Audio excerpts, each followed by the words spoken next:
हम छी दीपा मधुबनी सँ अहाँ सब गोटे के अपन छोट वीडियो में स्वागत करै छी। हम मिथिला देखियो अखन अंश के स्कूल आयल छी। अंश केहन लागि रहल है कहियो तो अंश? नीक रही। आई अंश के रिजल्ट छै, ओकर पीटीएम छै। की केहन लागे? नीक लागो। देखियो अंश के हम कहै छियै हमेशा जे रिजल्ट चाहे जे भी होय, इंसान के हमेशा नीक इंसान बनबाक चाही।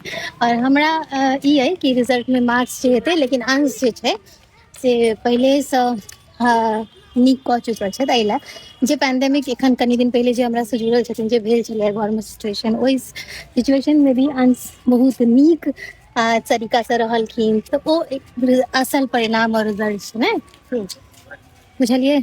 स्कूल में प्रवेश क गेल छी। 10 बजे से पीटीएम स्टार्ट चले और आज मम्मी पापा जी के छोड़ल राजनगर से हो जाके चले ना कि एक पापा जी आप ठीक छथिन, उनका तबियत खराब चले ना, बीपी हाई के वजह से नाक से बहुत बेसी ब्लीडिंग आबि गेल छले ना। आई से एक सप्ताह पहले तो एक सप्ताह से मम्मी पापा जी मधुबनीये में रहथिन। डॉक्टर रेस्ट में रहला कहने रहे और डॉक्टर के देख रेख में अहाँ से राही आशीर्वाद बनेने रह, क्या तो बैक टू बैक बहुत रास प्रॉब्लम सब आबि रहल छै हमर फैमिली में, लेकिन हम सब ओकरा पार कऽ के आगाँ बढ़ि रहल छी। बहुत सुंदर रंगोली छलैया अतः बनल।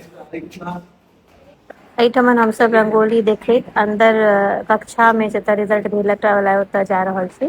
और ये अंश के खुशी देखियो, रिजल्ट ले लो। और हमेशा के तरह अंश के प्रिंसिपल से भेंट केलहुँ, जबकि डॉक्टर भारती झा छै, और भेंट केला बाद हुनका से ब्लेसिंग आशीर्वाद लेला बाद विदा भऽ गेल। भेट गेलै अंश के, और रिजल्ट अहाँ सबके नहीं देखा है प्राइवेसी पर्पज से, एहि दुआरे अंश बहुत नीक केलथि है।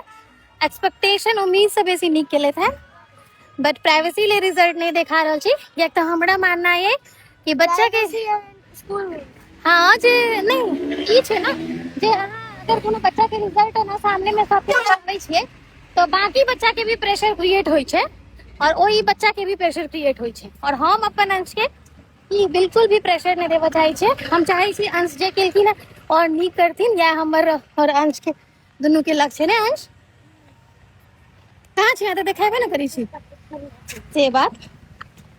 तऽ अहाँ सब आशीर्वाद दियौ जे अंश और बहुत नीक करैत और एनाही करैत रहैत।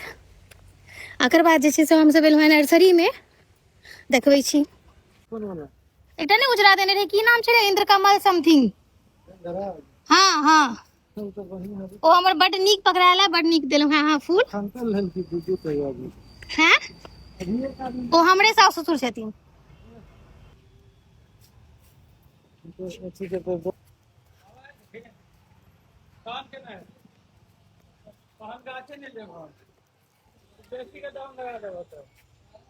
बेसी के दाम लगा देबो। कथि लेबै?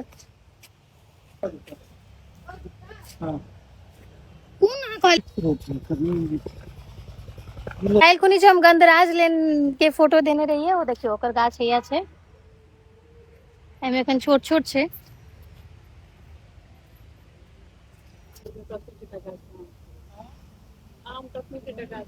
गंधराज छलै, जेमे बहुत गोटे के कमेंट आयल छलनि हैं, पूछने छलखिन हैं जे कतऽ से लेलियै अहाँ गंधराज। तो हम पोल स्टार नर्सरी से लेने छी। पोल स्टार स्कूल के बगल में जे नर्सरी है, तो हम सोचलहुँ अहाँ सबके जे जेबे करब तो ओकर जवाब देब। देखिए इएह गाछ छै, देखलियै।